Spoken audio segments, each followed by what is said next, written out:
You know, the world is changing, like faster than ever before. And the skills that used to guarantee you success, well, they're just not enough anymore. So what does it actually take to make it today? That's what we're gonna break down right now. The 12 essential skills that are basically your modern toolkit for success. For a long time, success was all about what you knew, right? It was about the facts you could memorize and spit back out.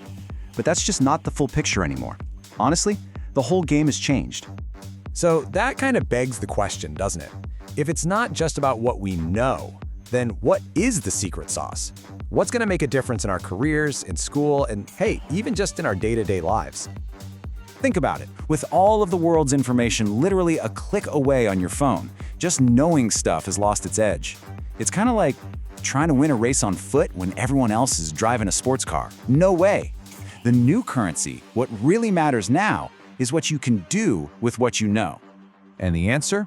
Well, it's a completely new toolkit. We call them the 21st century skills. And I want you to think of these as real, practical tools, not some abstract, high-level concepts. These are the tools you need if you want to grow and really succeed in this digital age. And the good news is, we don't have to get overwhelmed by all 12 at once. Nope. They break down really neatly into just 3 core groups. You can think of them as the 3 pillars that hold up the whole structure of success today. All right, so let's get into it. Let's explore this framework and see what these pillars are all about.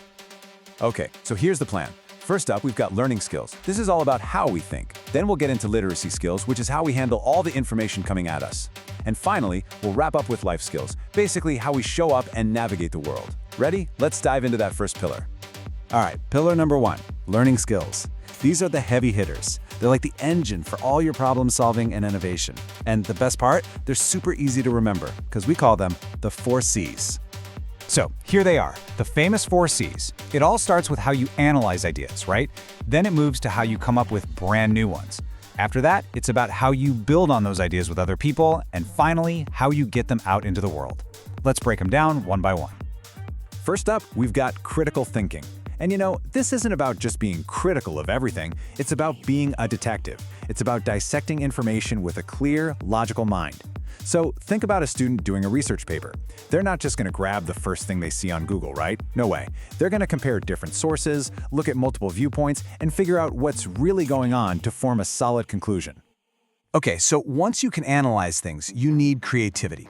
This is all about looking at a problem and thinking outside the box, seeing a solution that nobody else has. So picture an entrepreneur who sees that farmers are struggling with crazy weather. They don't just shrug and say that's tough. They go and design a whole new app to help them predict it. Now that is creativity in action.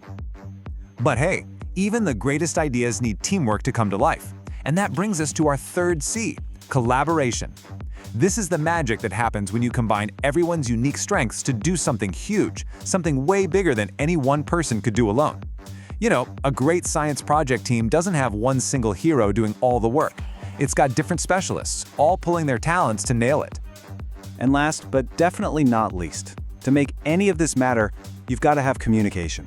This is the crucial skill of taking a big, complex idea and making it simple, making it engaging, making it so other people actually get it. Like a teacher who uses a really cool story to explain a tough math concept. They're not just teaching, they are communicating. And that makes all the difference. All right, let's move on to pillar number 2, literacy skills. Look, we are absolutely flooded with information 24/7, so knowing how to navigate all of that, that's a legit superpower.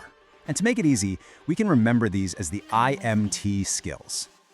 These IMT skills, think of them as your shield and your compass for navigating the digital jungle. They're what help you separate fact from total fiction to really understand the messages that are being thrown at you all day long. And this is a big one, to use technology as a tool instead of letting it use you. Okay, first up is information literacy. This is basically your built-in fact checker. It's that voice in your head that sees a crazy headline and immediately asks, wait a second, is this actually true? Who's saying this? And what's their angle?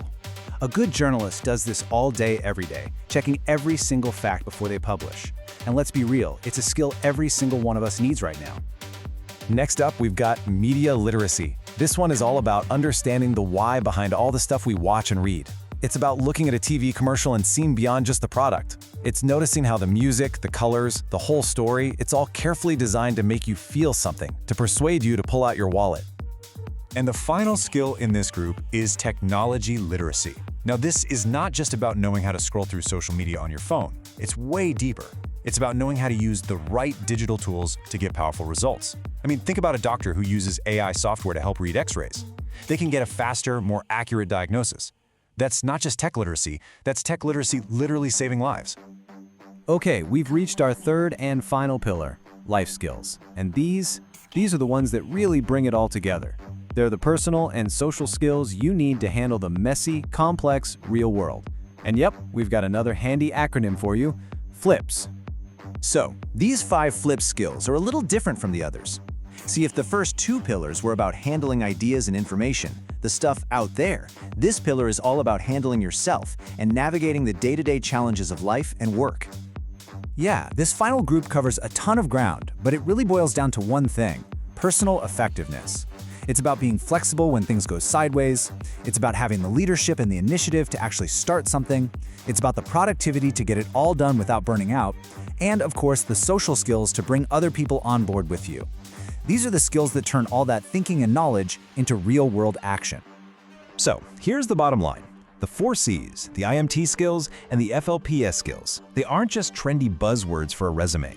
No, they are the actual, practical, essential tools you're going to use to solve problems, to work with people, and to build the future you want in this kind of crazy, complex world.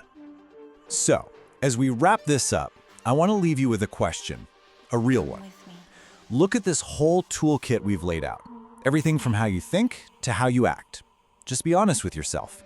Which one of these skills, if you started working on it tomorrow, would make the biggest difference in your life right now?